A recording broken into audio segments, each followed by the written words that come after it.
Jumbo. Welcome, everyone. We are here for week 5 of kinesiology lowers. And this week, we are going to be covering,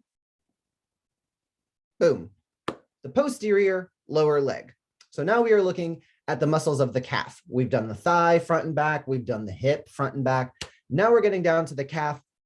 So we're going to be looking at muscles since we're on the posterior side, guys. Posterior side of the calf, we're going to be looking at muscles that help with knee flexion and movements of the ankle. So first things first, right? We've got the femur. So the distal femur is going to be part of the femorotibial joint.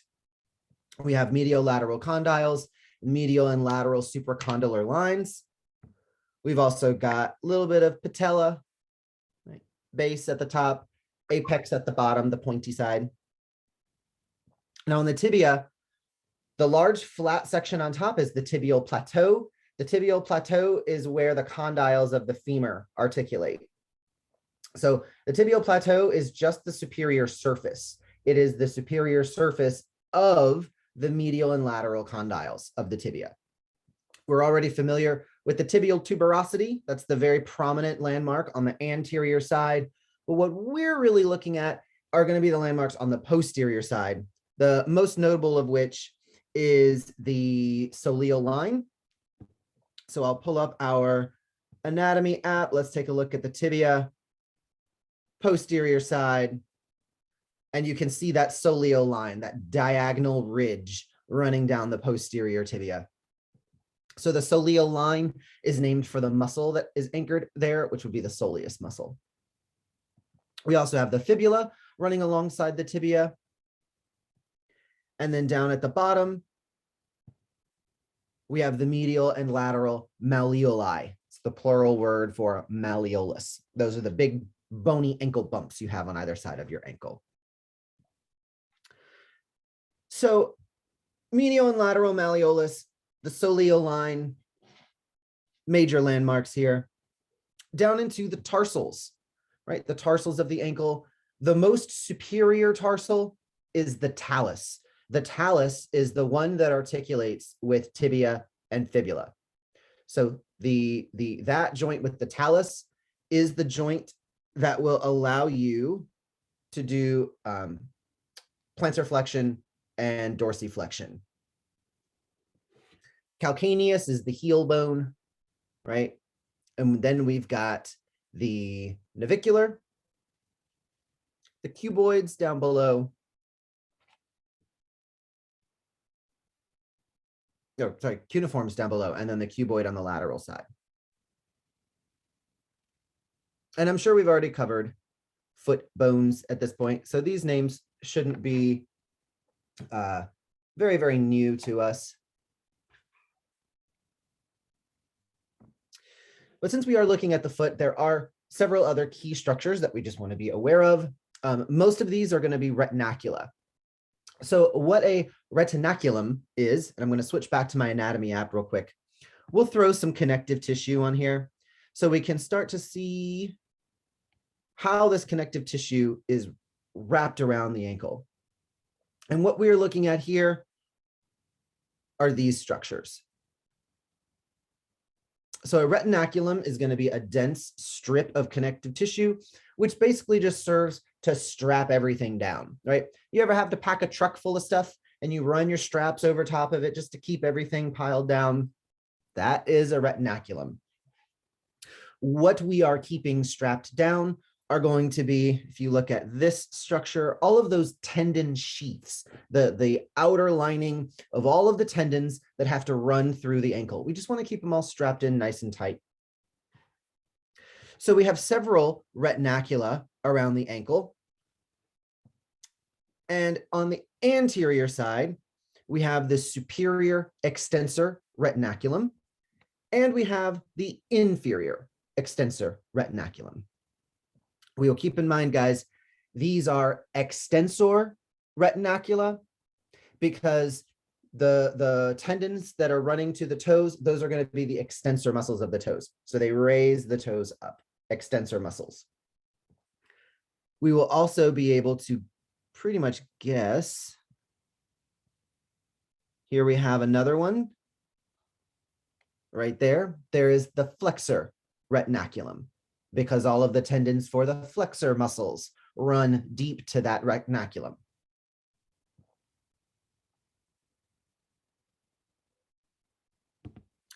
So,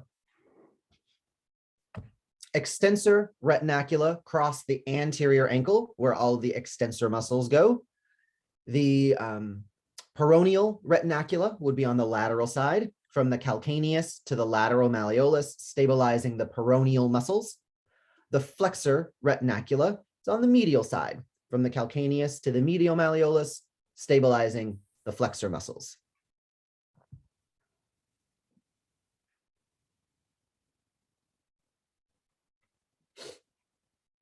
So the first joint that we're going to look at is going to be the talocrural joint, which is the joint between the shin and the talus. This is, I guess you would say, the proper ankle joint. This is going to be a synovial hinge joint. This particular joint only allows dorsiflexion and plantar flexion. It is a hinge joint, right? The next joint below this would be the joint between the talus and the calcaneus. That is known as the subtalar joint, the joint below the talus. And this is the joint that allows inversion and eversion. So we get a little bit of a rocking action, a little bit of a rotation kind of movement. This joint plays no role in dorsiflexion or plantar flexion. Okay. The joint up top does the angular movements. The joint at the bottom does those side to side rocking movements. So the articulation between the rest of the tarsal joints, right, your naviculars, your cuboids, your cuneiforms, these are going to assist with inversion and eversion of the foot. So plantar flexion and dorsiflexion. And these are words that I go back and forth with a lot, you guys. My personal take on this is that dorsiflexion isn't even a thing. But that's a long story, and that's for another day. We'll go on that rant in class one day. But for today, what we are looking at is plantar flexion. Plantar flexion is going to be pointing the foot, right? Pointing the toes. Dorsiflexion is raising the foot, right? So plantar flexion is like pushing down on the gas pedal. Dorsiflexion is lifting off of the gas pedal. And then the illustration here, you're looking at the joint angles. A person should be able to raise the foot up to about a 45-degree angle. We would point the toes to a 20-degree angle. That's what we're getting there. Now, inversion and eversion, to help keep those words, straight. Inversion, the big toe moves in. Eversion, the little toe exits. But we are looking at a movement where the foot is either like turning the sole of the foot inwards or turning the sole of the foot outwards. And as we were saying, guys, the trick here, when you're looking at this, the pattern that I want you guys to be spotting is that all of the muscles that are going to do inversion, a little pin, in order for this foot to move in, something has to pull from the medial side. So all of the muscles on the medial side will be inverters, whereas all of the muscles on this lateral side will be everters. Good stuff? Good stuff.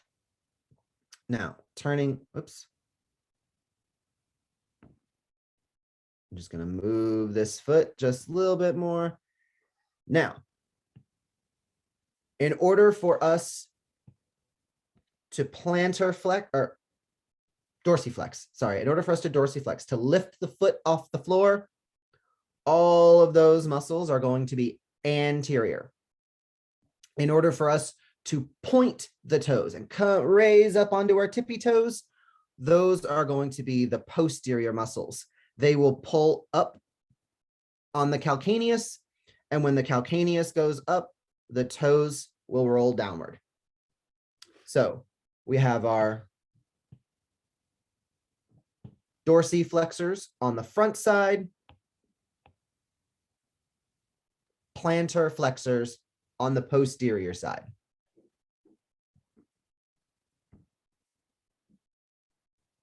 Cool.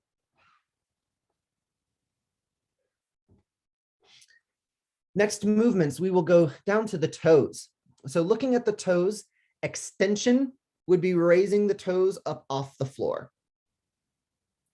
Whereas toe flexion would be curling the toes under, kind of like making a fist with your foot. Which means, right, the next layer of implication on this, the extensor muscles will be those dorsal muscles, the ones on top of the foot. Those, when they pull, raise the toes up. Flexor muscles are on the bottom. When they contract, they pull the toes into flexion. So we have extensors on the dorsal side, flexors on the bottom side.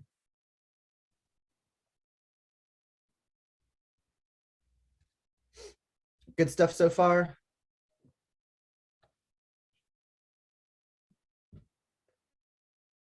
Do I have Dexter? There you are. Just catching up on roll, guys. Just making sure everybody gets marked present. And Joya. No Joya. Okay. So toe extension, raise the toes up.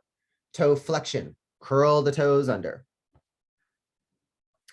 One of the major considerations regarding the foot, one of the more common conditions that you'll see is plantar fasciitis. This is going to be a chronic inflammation of the plantar fascia. I'll pull it up on the anatomy app so we can get a really good look at it. When we turn the foot to look at the sole of the foot, we'll zoom in and you'll see that very broad, distinct tendon right there. That is the plantar aponeurosis. It's a broad, flat tendon, just holds everything in.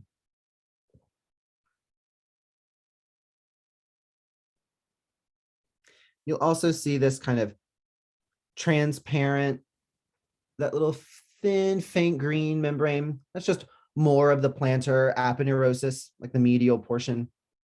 But this is the structure. This is the key structure that's involved with plantar fasciitis. So the cause is going to be small micro tears in that fascia. And the micro tearing causes inflammation. It's very painful, but it's usually going to be caused by things like improper footwear.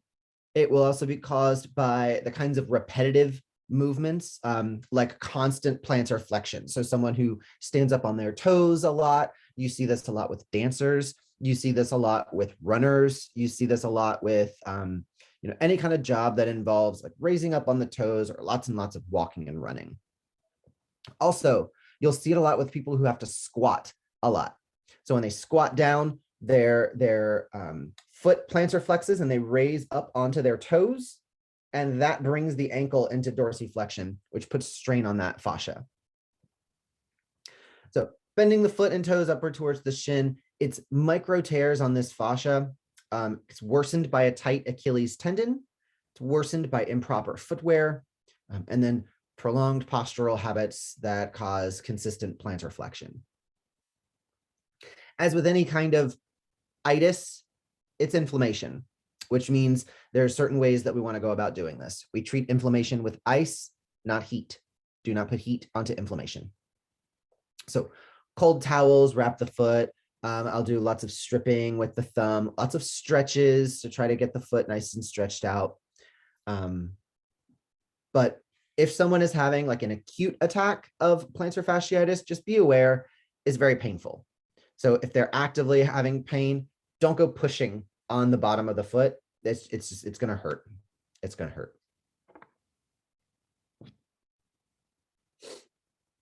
All right. Next up, we've talked about the femoral triangle already. I'm going to move on from this one. We've already done the femoral triangle. So now we're going to move into the major muscles that we're going to talk about today, the muscles of the posterior calf. The first one is going to be gastrocnemius. Gastrocnemius is the muscle that you're looking at when you check out someone's really nice calves. It's a very distinctive double-bellied muscle, right? These two bellies that sit on the posterior calf. The origins are on the posterior condyles of the femur. So each one attaches to the top of the femur. The insertion is going to be the calcaneus via the calcaneal tendon, also known as the Achilles tendon. Let's pull this muscle up on the anatomy app and we'll start to get a look at it. I'm going to take the connective tissue away, reset my view, throw on some muscles, turn it around. The gastroc is the most superficial muscle of the posterior calf. It's the one right in front. So we have the medial and the lateral heads of the gastrocnemius muscle. We'll notice that they both begin on the femur, which tells us something very important, guys. If it starts on the femur, then this muscle crosses the knee. It crosses the posterior knee, which means when this muscle contracts, it pulls the heel up towards the butt. That is knee flexion. Gastroc is going to be a knee flexor.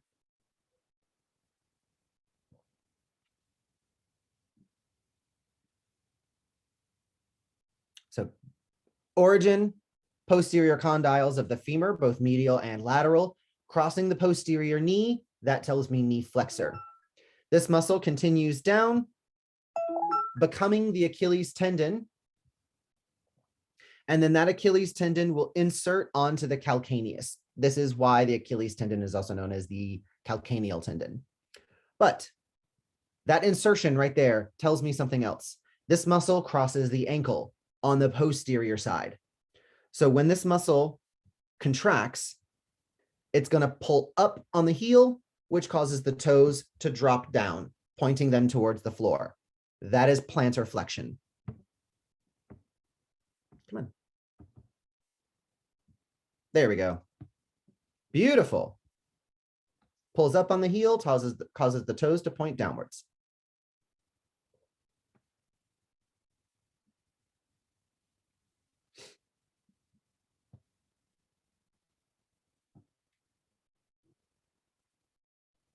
And then popping back to our slideshow, we see origin, insertion, pretty straightforward, and both actions of that muscle we were able to infer just by looking at where the muscle is. No hidden surprises, right? No tricks, just a pretty straightforward muscle. Gastroc is a really why do they have origin as only one when it does seem to have two different ones? Yes, the posterior condyles, the medial and lateral of the femur.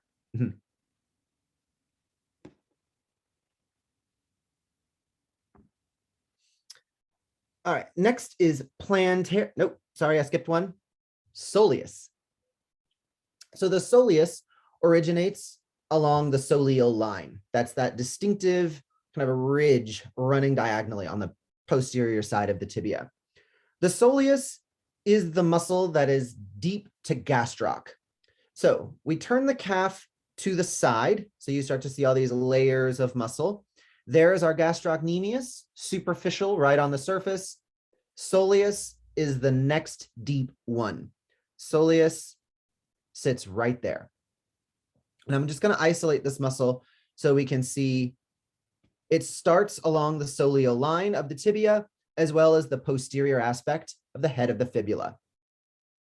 This is a very broad, very thick muscle. It's very, very thick from front to back. And then just incidentally, guys, the name soleus comes because it looks like a sole fish, which are like flounders. They're like flat fish, two eyes on one side of their head, just like flounders. So it looks like a fish, like a sole fish. Next thing important about this muscle is its insertion. It also inserts onto the calcaneus, just like gastroc, via the calcaneal tendon. So guys, we now have two muscles that are inserting at the exact same spot through the exact same tendon. Ding, ding. Also, one more thing I want to point out. The soleus started on the tibia. The soleus did not cross the knee. It started below the knee, so it does not move the knee.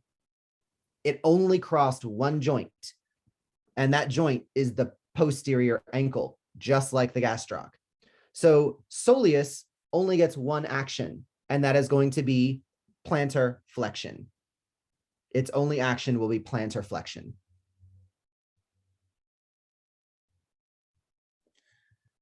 So would this muscle be really tight and tender on runners or people that are on their feet like almost constantly? Yep. Okay. Yep.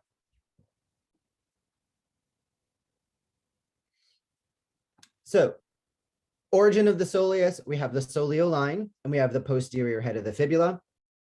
And it's also just kind of attached just generally to the posterior tibia. So we've got three origins: insertion, calcaneus via the calcaneal tendon. And it's one action because it only crosses the ankle. It is a plantar flexor.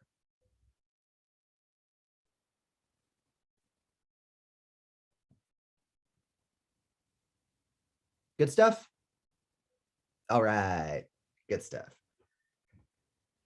Next comes plantaris. Now, this muscle, let me pull this guy up.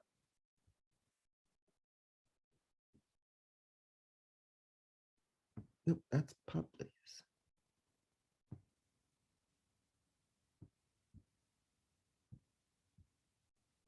There we go. Plantaris. Just for a second, guys, look at this muscle. Doesn't it look like a little flower that's about to bud, right? It's just like a long stem with a little flower. It looks like any day now it would just blossom like a plant. Plantaris. Plantaris is also distinctive because it has the longest tendon of the body. Longest tendon of the body, right here, plantaris. This muscle will originate along the lateral supracondylar line, the line superior to the lateral condyle of the femur. This muscle runs posterior to the knee, meaning it is a knee flexor. It flexes the knee for running on the posterior side.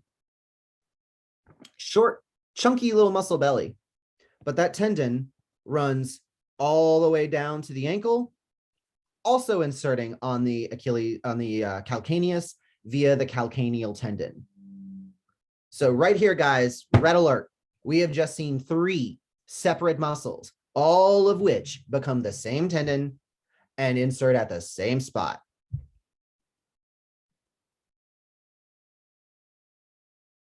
Cool. Glad we're on the same page. So I would definitely know which three muscles form the Achilles tendon, which three plantar flexors all insert on the calcaneus, any which way that you could write a test question about that.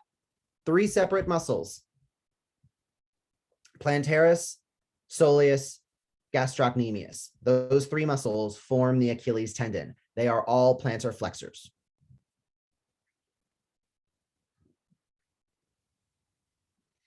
Because the plantaris runs behind the knee, it is a knee flexor.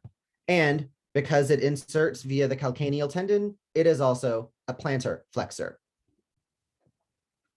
And there we have this muscle: lateral supracondylar line, insertion, calcaneus, action. It is a weak flexor. And we put weak in there, remember, guys, because remember the difference between Batman and Robin, right? If we need a knee flexed, bro, we have three huge hamstrings. We also have a huge gastrocnemius. Did that mean plantaris is cool? You know, it's doing its thing.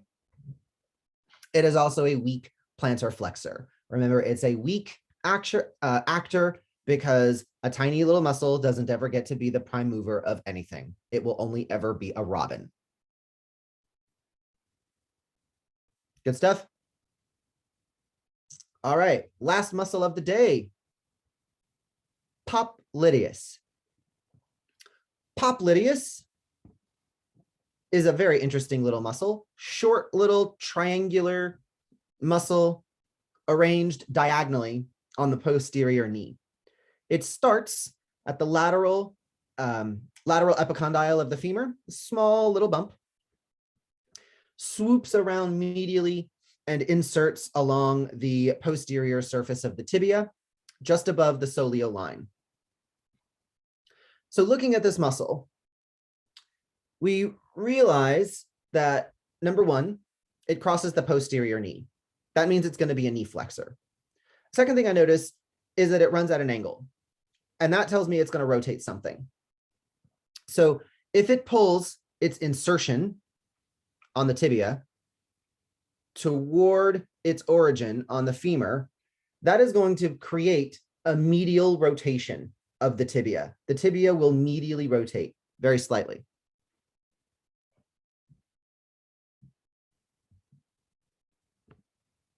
So let's get a little look at this. Remember, rotation of the tibia can only happen once the knee is flexed.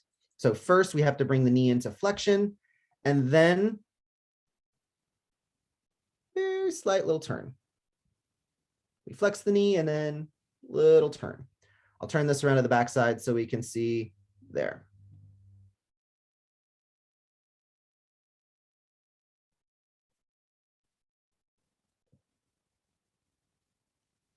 Now, popliteus also is a knee flexor.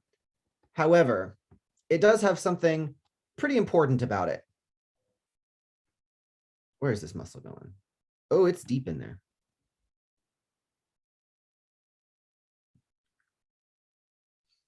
So the popliteus muscle, I call it the pop lock muscle, because when the knee is fully extended, I mean, extended out as straight as it will go, the popliteus is the muscle that contracts to break that seal. Once we have started flexion, the movement of flexion through popliteus, now all of the other muscles can take over and actually flex the knee. So this is the muscle that pops a locked knee. That's why we call it the pop lock. Kind of reminds me of the battery of the car. The sole purpose is just to start the car. Mm-hmm. Pretty much. So this is the third action that we get. It unlocks or initiates flexion of an extended knee. So flexion of the tibial joint, flexion of the knee, medial rotation of a flexed knee, and then I would say initiating flexion of the extended knee isn't a proper action, but that is why this muscle is important. It's the one that breaks the seal to begin flexion once the knee has been fully extended. And there we have the four major muscles of the posterior knee. Now, next week, we're going to start getting into some of these deeper muscles, right? Like we've got tibialis posterior. And then over the next couple of weeks, we'll also cover the muscles of the anterior and lateral calf. But for today, I think 4 muscles is plenty.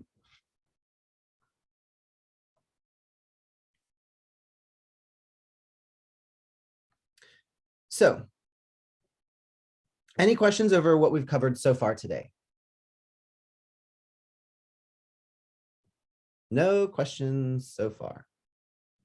Okay.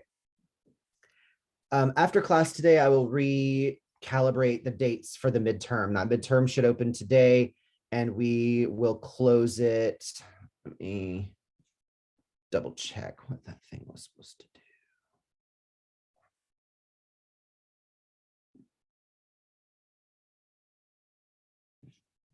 I just got to pull it up on Moodle real quick, guys.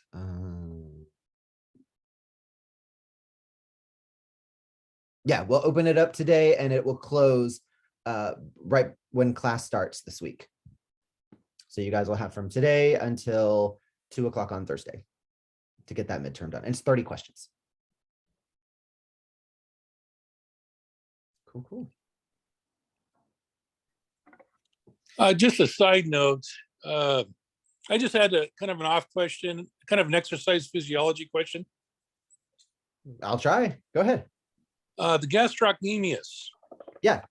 Now, from my own background and experience and so forth, the way to truly engage that muscle, like in working out and so forth, is like we used to do like standing, what we call standing calf raises. And but the way you're describing it in this context was with something like doing a leg curl to engage the gastrocnemius, but the progress made from like a bodybuilding or a strength conditioning standpoint would been for the gastrocnemius was to do like a standing one where your leg is flexed or straight, and then you raise it, and then you engage the soleus with a bent knee that's stationary, and you do the same exercise. Is that I don't know if that's really in your field, but it just seems strange that you gauge the gastrocnemius through a leg curl type of exercise instead of like a standing calf. I'll shut up. Never mind. No, I see where you're going. No, I just from the Yeah, the gastroc is a knee flexor. So if you wanted to shorten gastroc as short as it would go, you would have to bend the knee and plantar flex the foot. So, I mean, imagine you guys know like the Hollywood kiss where the girl like throws her arms around the guy and she pops the knee up. You know what I'm yes. talking about? That would be the gastroc at its shortest, with the knee flexed and the ankle plantar flexed. But whether the knee is flexed or not, that has no bearing on the soleus. The only thing you can do to shorten soleus is plantar flexion. So if you're doing straight legged calf raises, like you're standing with straight legs, just raising up on your toes, you are affecting both muscles. But once you bend the knee, now you're doubly getting gastrocnemius. But bending the knee doesn't make a difference to soleus. It just seems like in field practice, though, it's the best way to engage this gastroc is with a flex straight leg and doing a calf raise. But you're saying that's primarily just soleus. I wonder if it's just an after effect. But I also think, remember that soleus is the thicker of the two, the thicker muscle. So Right. in order to show off the gastroc, like you really want those gastrocs to pop, you have to build up soleus. right. Because the thicker soleus is, the more it will push gastrocnemius out and make that muscle show off. You get the same kind of thing up in the arm, right? If you want really prominent biceps, right? You want that nice softball size. Don't worry about my little golf ball. You want that little softball size muscle. It's not about bicep. It's about brachialis underneath it. You have to build brachialis because that pushes up on the bicep. Right. Pushes up on the bicep. Look at that. Yeah. There you go. A Popeye there. So yeah, sometimes you have to Okay. hit other muscles in order to get the glamour muscle to really pop like you want it to. All right. Well, thank you, David. Yeah. All right. Well, this will be a very short class, guys, but when we come in to lab on Thursday, we should have our midterms completed and we will get to palpating these lower leg muscles. Over the next few weeks, like I said, we're going to be covering muscles on the lateral calf, the anterior calf. So, Dave, could we hear your rant about plantar flexion versus dorsiflexion that you mentioned earlier? sure. So, it begins with simple terminology. When we define the word flexion, to define flexion, what we are saying is it is a decrease in the angle of a joint. You are closing a joint. Think about the elbow. Elbow flexion is closing that joint. Elbow extension is increasing the angle of the joint. That is the definition, guys. So the deal when we get to the ankle is you've got your tibia and then you have the calcaneus. And we see the foot and the ankle and we think, let me get some new colors here. We think when the toes raise up, I am decreasing that ankle. That would be dorsiflexion, right? Dorsi meaning the dorsal side of the foot. Flexion because I'm decreasing the angle. Yes, that would make sense. So now we look at the opposite action. Now we say, I'm going to switch colors again. If I were to move the toes downward, then I would be increasing the angle of that joint. That should be what? Dorsiflexion?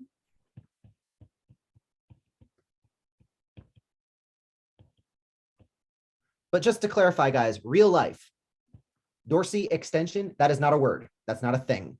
I'm just illustrating my point here, guys. Here's the problem. Dorsiflexion isn't named because that's the angle, or because of that joint. Dorsiflexion, the angle of the joint that we're looking at, is that joint, the joint between the tibia and the posterior calcaneus. This joint, when the toes raise up, that's dorsiflexion.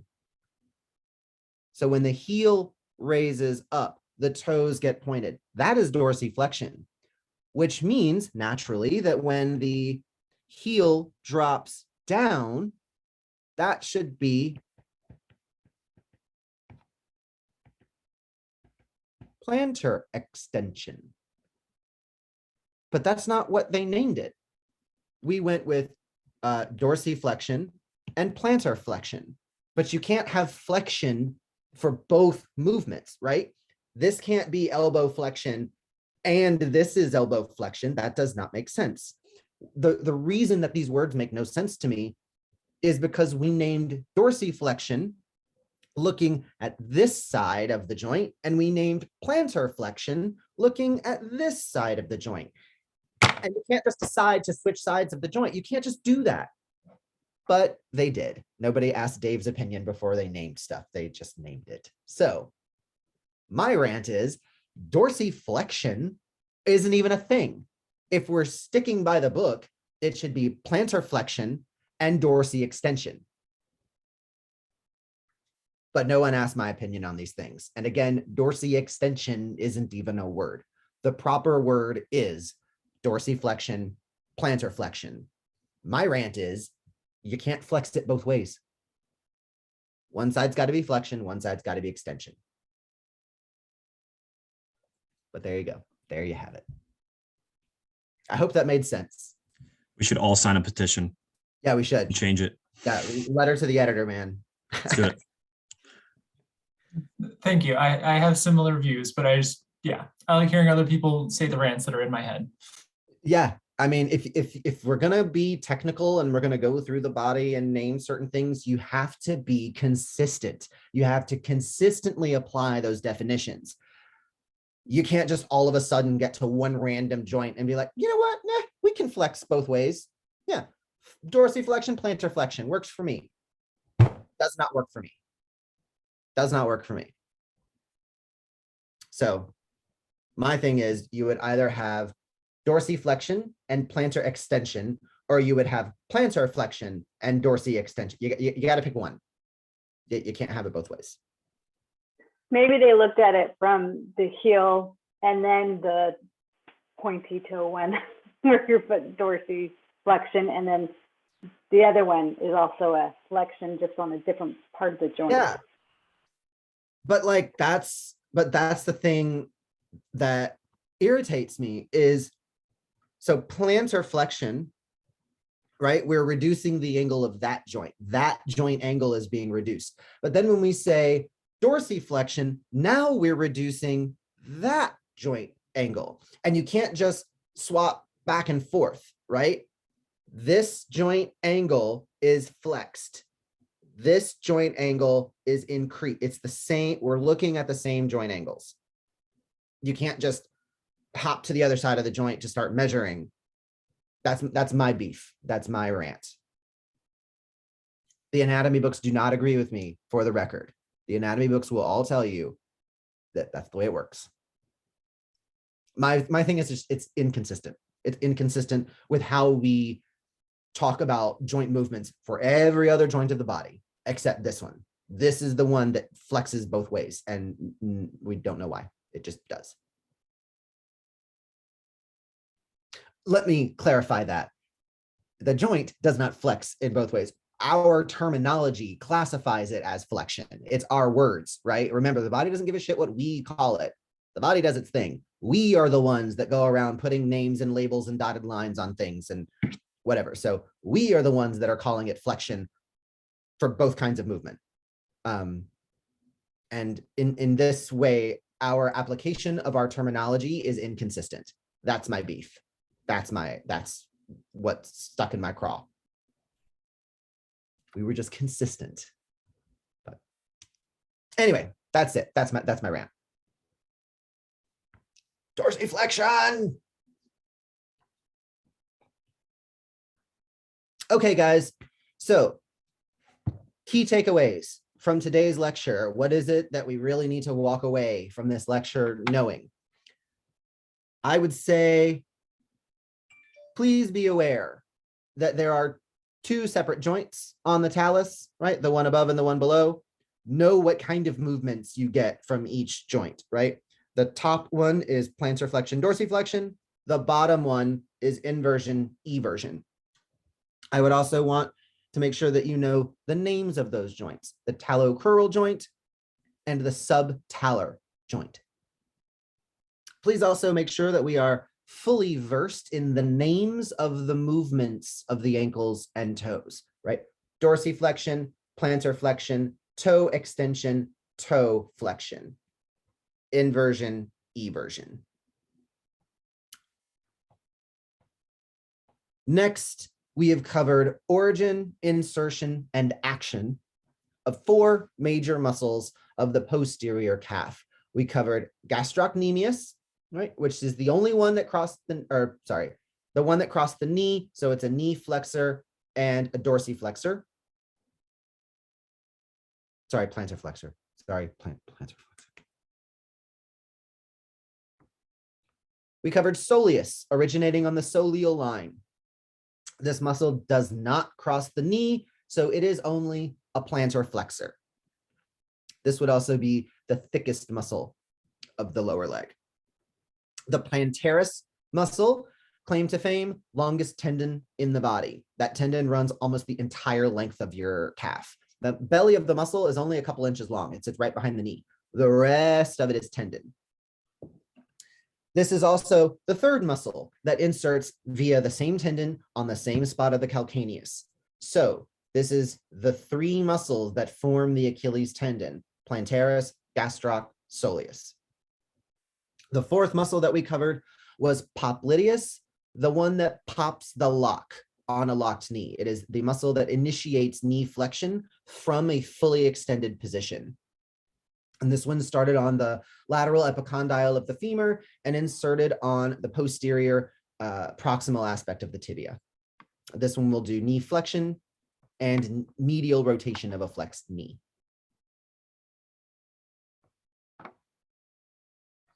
So we'll get our hands-on time on Thursday. We'll do some palpation. We'll find these muscles. In the meantime, study up. Set aside plenty of time to take your midterms, guys. It's 30 questions.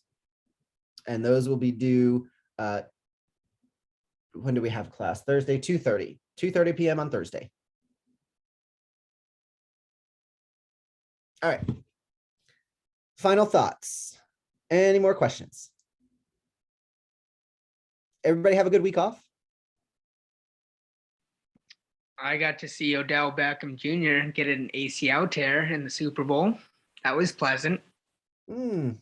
Yeah. Sports. But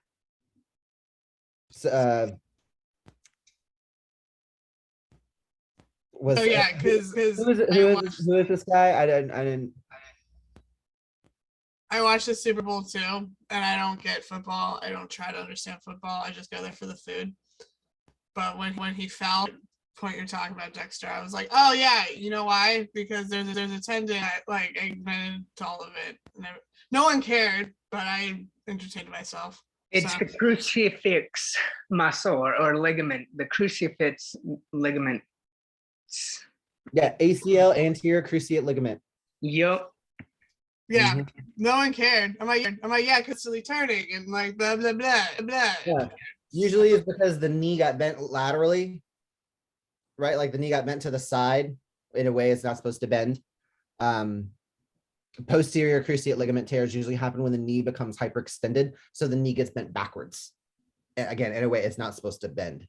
But that was he out of the game after that? Like that was it for him? Yep, he's out of the game, and the NFL has officially stated that he's on injured reserve for the rest of the season because of the ACL tear.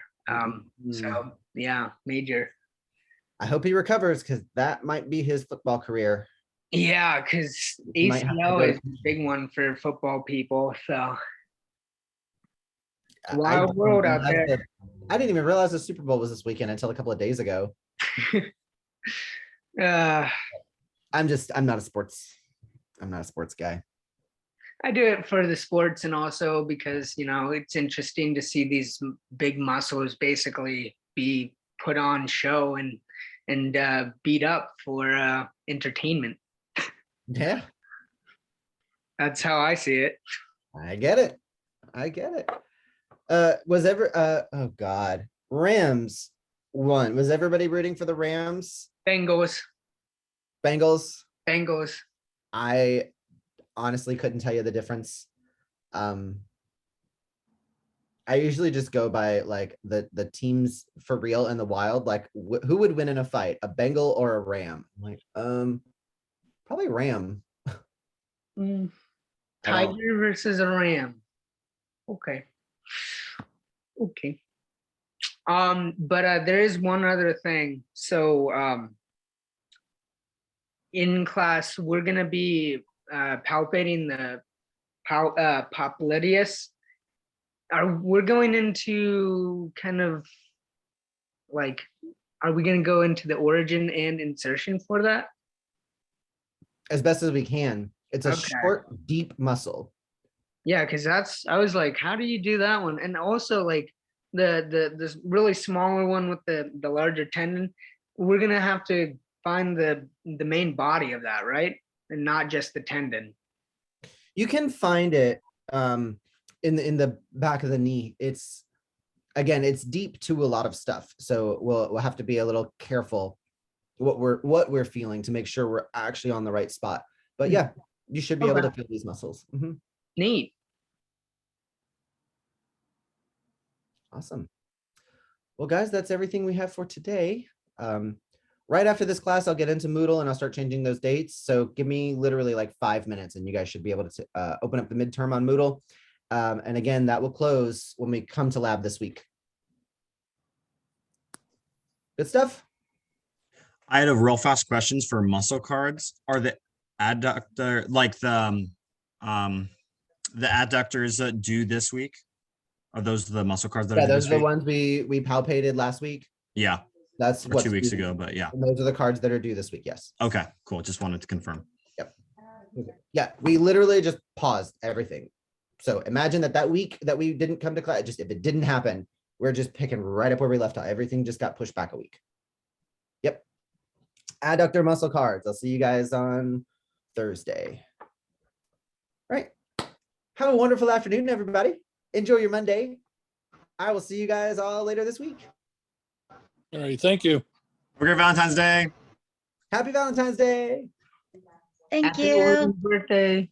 Oh, hey Dave, I just wanted to tell you that I'm sorry I was late. I was a little confused on the time, and I've had a few big ordeals come up in my weekend, so I'm sorry if I'm a little off. No worries, dude. I was saying I'm still kind of like jet lagged from flying coast to coast. So I feel you. My brain is I'm still getting myself into gear. So I feel you. All right, sweet. Got you marked present. No worries. All right, sweet.